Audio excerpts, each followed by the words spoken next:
Memilih persalinan secara normal, Nikita Willy mengaku sempat tegang ketika masuk ke ruang persalinan. Meski awalnya ia sering nonton video persalinan hingga belajar dan diskusi dengan dokter serta perawat. Tegang banget karena enggak ada pengalaman apa-apa. Cuma aku udah sering nonton dan sering belajar, kata Nikita Willy dikutip dari YouTube Nikita Willy Official, Sabtu, tanggal 16 April tahun 2022.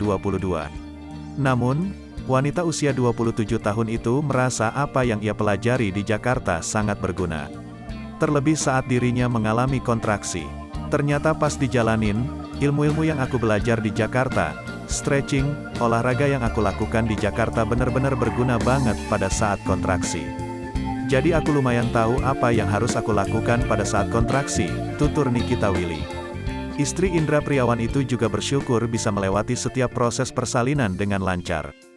Dan telah memiliki bayangan jika nantinya hamil dan melahirkan anak berikutnya.